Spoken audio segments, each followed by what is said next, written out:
નમસ્કાર ખેડૂત ભાઈઓ, આપણે પ્રાકૃતિક ખેતી કરીએ છીએ એટલે આપણે જીવો જીવસ્ય ભોજનમ આપણે કહેતા હોઈએ છીએ. એક જીવને બીજા જીવ ઉપર હક હોય છે. તે જ રીતે આપણે આપણા ખેતરમાં આપણે અલગ અલગ રીતે જીવાત વ્યવસ્થાપનના આપણે પગલાં અનુભવીએ છીએ. આગળ પણ મેં બતાવ્યું હતું કે 10 પરણીનો ઉપયોગ કરી અને આમાં સ્પ્રે પણ કરવામાં આવ્યો છે. ક્યાંક ક્યાંક નાની નાની ઈયળ પણ તમને જોવા મળતી હશે, કાણા પણ તમને જોવા મળી રહ્યા છે. તો આ જે થઈ રહ્યું છે એ અત્યારે ઈયળ પત્તા ખાઈને, ફૂલમાં ખાઈને અને પોતાનું જીવન ગુજારતું હોય છે. તો આપણે જોઈશું કે અમે એક અખતરો કર્યો છે અને પ્રયોગ પણ પહેલાં આવા કરેલા છે.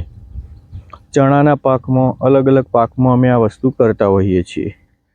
તમે દેખી શકતા હોય તો ફોટોમાં, અને આ નજીકથી પણ તમને બનાવો. તમે જુઓ, પક્ષી બેસવાના સ્ટેન્ડ, ટી સ્ટેન્ડ અહીંયા પણ છે, ત્યાં પણ છે, ત્યાં છે.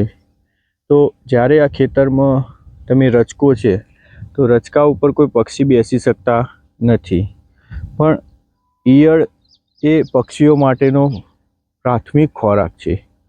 આપણે બધા અત્યારે બીજા બધા વસ્તુ આપીને પક્ષીઓને આડે માર્ગે દોરીએ છીએ.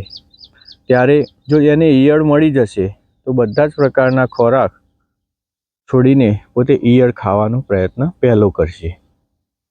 તમે જુઓ કે અહીંયા બતાવું તમને અલગ અલગ જે કર્યું છે પ્રવૃત્તિ.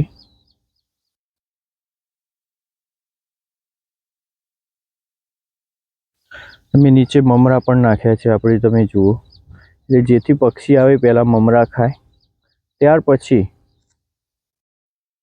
પછી મમરા ખાતા ખાતા એને જો ઈયળ મળી જશે તો ચોક્કસથી ઈયળ ખાશે. પહેલાં પક્ષી અહીંયા બેસશે અને નીચે મમરા જોઈને મમરા ખાવા જશે. મમરા ખાઈને આજુબાજુમાં જો ઈયળ મળી જશે તો બધા જ પક્ષીઓને બોલાવીને તમે આ ઈયળો ખાઈ જશે અને આપણું આ સંકલિત જીવાત વ્યવસ્થાપનનું જે પગલાં ખરા એ સારી રીતે આપણે પરિપૂર્ણ કરી શકીશું. તો આવું 1 વીઘા જેવું, અડધા વીઘા જેવું ખેતર હોય તો તમને લગાવી શકો એટલા પક્ષી સ્ટેન્ડ આ તમારે બનાવવાના છે. પક્ષીઓને બેસવા માટેનો એક વિસામો કહીએ ને પક્ષી સ્ટેન્ડ કહેતા હોઈએ છીએ આપણે, આ પ્રકારે. તો ખેડૂત ભાઈઓ, તમે પણ રચકો વાયો હોય, ચણા વાયા હોય, જે તે પાક વાયો હોય એમાં ચોક્કસથી આ પ્રયોગ કરો, જેના કારણે આપણે જીવાત વ્યવસ્થાપનના પગલાં વ્યવસ્થિત રીતે આપણે કરી શકીએ છીએ.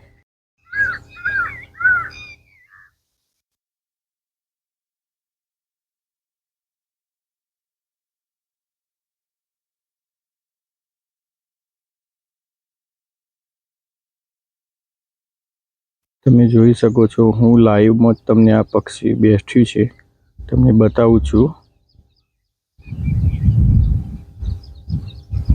આ રીતે પક્ષીઓ બેસતા હોય છે, આ રીતે પક્ષી બેસતા હોય છે અને પોતાનું, હું નજીક જઈશ તો એ ઉડી જશે.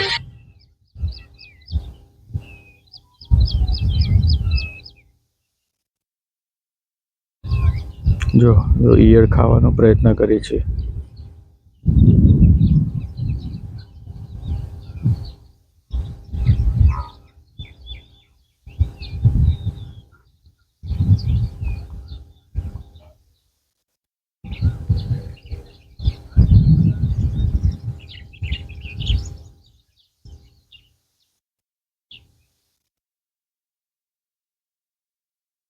જો ઈયળ ખાવાનું છે ગયું છે.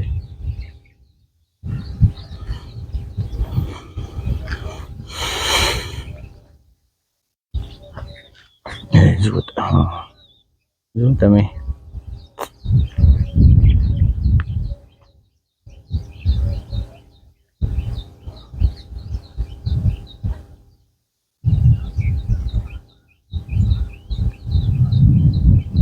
આ રીતે વધુ માહિતી માટે તમે કૃષિ સફર યુટ્યુબ ચેનલને સબસ્ક્રાઈબ કરો, જેથી અમે આવા નાના નાના અખતરા તમને બતાવીએ અને વધુ સારી રીતે તમે સમજી શકો છો.